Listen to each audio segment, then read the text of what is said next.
জমে উঠতে শুরু করেছে রাজধানীর কোরবানির পশুর হাটগুলো। ছোট বড় মাঝারি গরু ছাগল নিয়ে হাটে আসছেন বিক্রেতারা। ঈদের আগে আনুষ্ঠানিকভাবে 5 দিন পশু কেনাবেচা হওয়ার কথা থাকলেও আগেই হাটে জায়গা দখলে নিয়েছেন ব্যবসায়ীরা।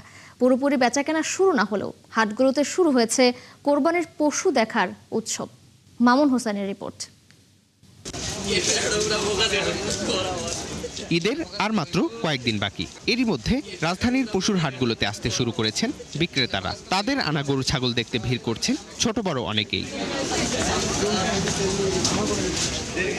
মিরপুর থেকে ওয়াহিদুল্লাহ টনি মেয়েকে সঙ্গে নিয়ে এসেছেন গাবতলীর গরুর হাটে। উদ্দেশ্য গরু দেখার আনন্দ ভাগাভাগি করা। আসলে আমরা ছোটবেলা থেকে এখানেই আমরা লোকাল, ছোটবেলা থেকে দৌড়ে গরু হাটে চলে আসতাম। আপনার এক সপ্তাহ আগে থেকে আমরা এখানে গরু হাটে সবসময় সময় দিতাম, গরু দেখতাম, কেনা বেচা দেখতাম। তো সেই আমেজটা এখন বাচ্চাকে নিয়ে আসছি, বাচ্চাও খুব আনন্দ পাচ্ছে।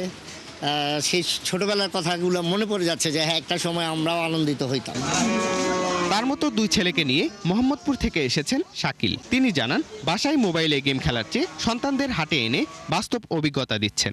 বাসা বৈশা আপনি থাকবেন, ইউটিউবে দেখবেন, মোবাইলে দেখবেন, এটাই শেষ। আপনি যদি বাচ্চাদেরকে নিয়ে আসেন, ওরাও আসবে, ওরাও দেখবে, ওরাও শিখবে। কেউ এসেছেন বন্ধুদের সঙ্গে, কেউ বা অফিসের সহকর্মীদের নিয়ে। তাদের দাবি, ছোটবেলায় কোরবানির পশুর হাটে গরু দেখার আমেজ এখনো আছে। অবশ্য অনেক ভালো অনুভূতি। ফ্রেন্ডদের সাথে দেখতে আসছি, গরু হাট ঘুরতেছি। ফ্রেন্ড জোর করে নিয়ে আসলে এই ফার্স্ট টাইম এসে অনেক ভালো লাগছে। গরু দেখার মজাটা তো ঈদের একটা উদযাপন, এখানে সবসময় ভালো লাগা একটা কাজ করে। কিছুদিন আগে নিব, নিয়ে পালবো, কয়েকদিন আদর যত্ন করে পাইলে তারপর কোরবানি দিব। ছোটবেলার আনন্দ ছিল ছোটাছুটির মধ্যে, আর এখনকার আমাদের একটা সীমাবদ্ধের মধ্যে। যেমন অফিস করছি, তারপর আসলাম যে গরু দেখে। জমজমাট গরু এখনো আসেনি, হয়তো বা আর 2-3 দিনের ভিতরে আসবে।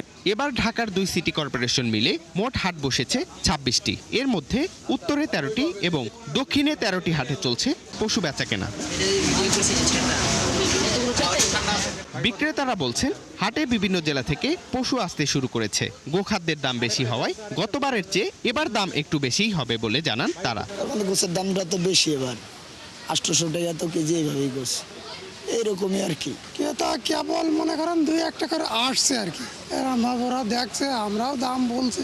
দাম তো বাড়ে না এখনো, দাম ওইভাবে আছে। তো রবিবারের থেকে আমার ধারণা রবিবারের থেকে বাড়বে।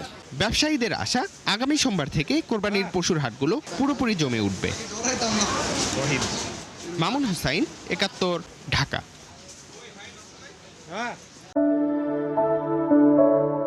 জীবনে প্রতিদিন প্রতি মুহূর্তে জীবাণুমুক্ত থাকার কন্ট্রোল হাতে রাখি বলেই আমরা নিশ্চিন্ত। স্যাভলন, জীবাণুমুক্ত প্রতিদিন।